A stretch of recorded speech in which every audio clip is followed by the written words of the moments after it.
বিএনপির পক্ষ থেকে জামাত ইসলামীর সাথে আপোষ চেষ্টার হিড়িক হিড়িক পড়ে গেছে। আজিব তারেক রহমান বিএনপির কয়েক ডজন নেতাকে অ্যাসাইনমেন্ট দিয়ে দিয়েছেন, বাবারা তোমরা যেভাবে পারো জামাতের সাথে খাতিল বাজাও, যে যার অবস্থান থেকে পারো জামাতের সাথে খাতিল বাজাও। এজন্যে বিএনপি নেতারা পাগল হয়ে গেছে জামাতকে আস্থায় নিতে, জামাতের সাথে আপোষ করতে।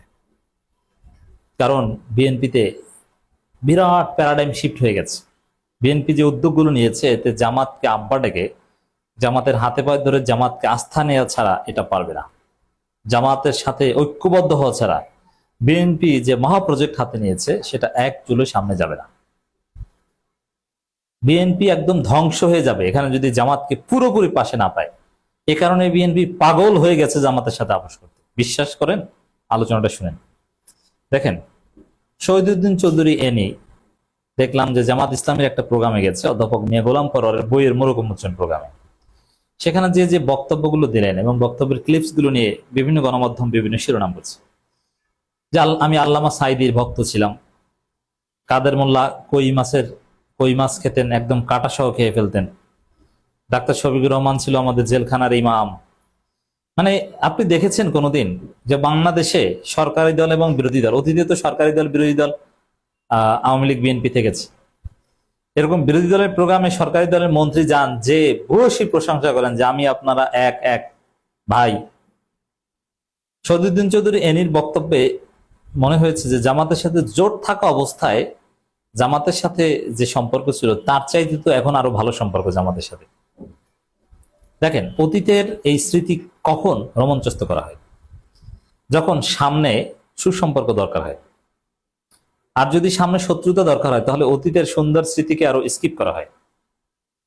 যেমন স্বামী স্ত্রীর মধ্যে একটু মনোমালিন্য হয়েছে, তখন মনোমালিন্য সমাধান যারা করতে চায় বা তারা নিজেরা করতে চাইলে কি করে, তখন দুইজনেই যে সে অতীতের যে সুন্দর স্মৃতিগুলো, যে আমরা একসাথে ঘুরতে গেছি, থাইল্যান্ড গেছি, মালদ্বীপ গেছি, কত সুন্দর স্মৃতি, এগুলো রোমাঞ্চস্ত করে। এক পর্যায়ে বর্তমানের যে বিবাদ এগুলো ভুলে আবার তারা মিলে যায়।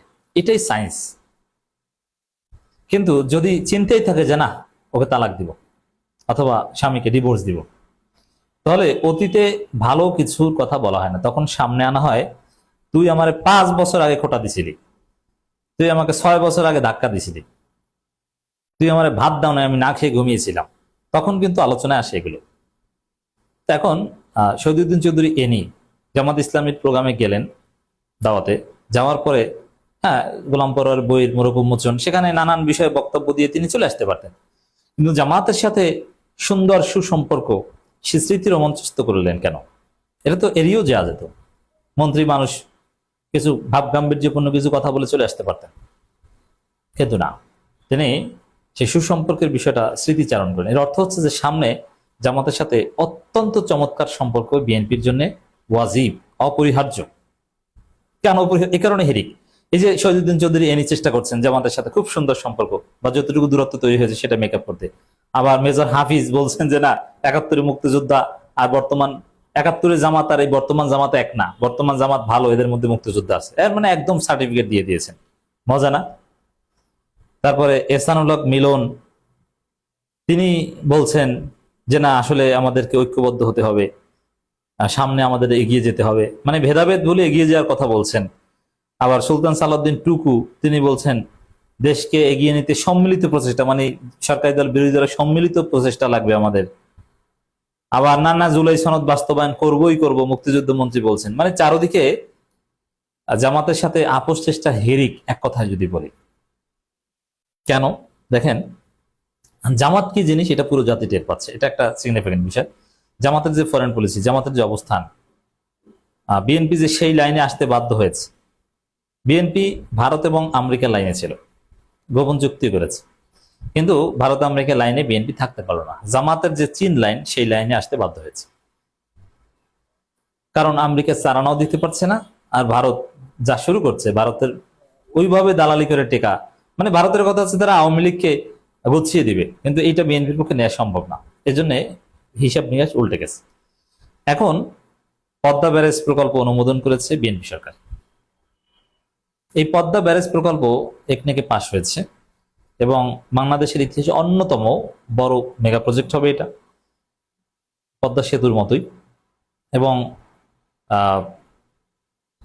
তিস্তা প্রজেক্টও চীনকে দিয়ে দিবে, খুব শীঘ্র কাজ শুরু করবে।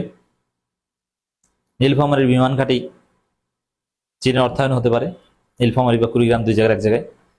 নীলফামারীতেই ঠাকুরগাঁও বিমানবন্দরও চালু হতে পারে, সেখানেও চীনের অর্থায়ন। আবার বগুড়া আন্তর্জাতিক বিমানবন্দর করবে, সেখানেও চীনের অর্থায়নে করা হবে। মানে পুরো 7 সিস্টার, শিলিগুড়ি করিডোর থেকে শুরু করে আরো যা আছে সব জায়গায় চীনকে দিয়ে বাংলাদেশ ঘেরাও দেবে, ভারতের মাথা খারাপ করে দিবে।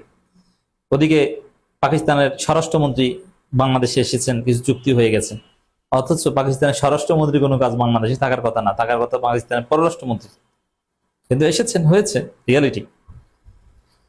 বিশেষ করে এই যে পদ্মা ব্যারেজ, এই পদ্মা ব্যারেজ প্রকল্প, এটা ভারতকে ক্ষুব্ধ করেছে। এমনকি বিএনপি সরকার স্পষ্ট করে বলে দিয়েছে ভারতের সাথে আলোচনা করার কিছুই নাই, এটা বাংলাদেশের স্বার্থে করা হয়েছে। হুইজ ভারত? ভারতকে চিনেই না, এরকম একটা অবস্থা।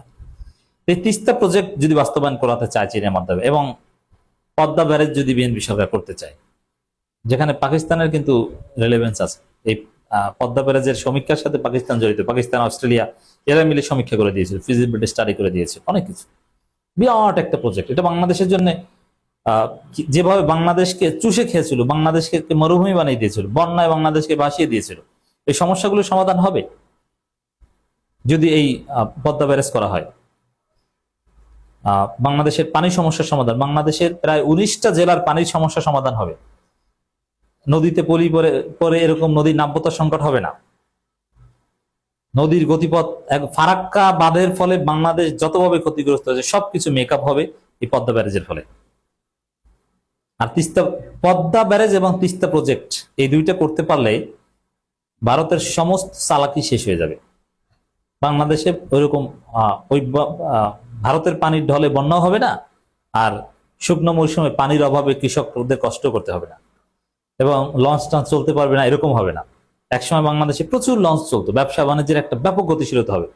খুলনা থেকে সদরঘাট লঞ্চ আসতো, বরিশালের বিভিন্ন জায়গায় লঞ্চ যেত, এখন যেতে পারে না।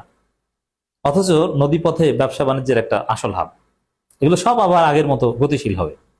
ভারতের মাথা খারাপ হয়ে যাবে। এগুলো করতে গেলে ভারত প্রচন্ড ষড়যন্ত্র করবে বাংলাদেশের বিরুদ্ধে, ভারত এটা সহ্য করবে না, আর এটা বিএনপিকে মোকাবেলা করতে হবে। আর এটা মোকাবেলা করতে হলে জামাতকে লাগবে, কারণ বিরোধী দল যদি সরকারকে সহযোগিতা না করে তাহলে এক মুহূর্তের জন্য বিএনপিকে টিকে থাকা সম্ভব নয়। যদি জামাত বলে যে না ঠিক আছে, বিএনপিকে আমাদের হটাতে হবে, বিএনপি আমাদের সাথে এই করছে সেই করছে, জামাত যদি ভারতের সাথে হাত মিলায় বিএনপি টিকতেই পারবে না।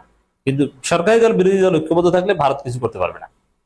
এই জন্য জামাতকে ভারতের জন্য, বিএনপির জন্য ওয়াজিব।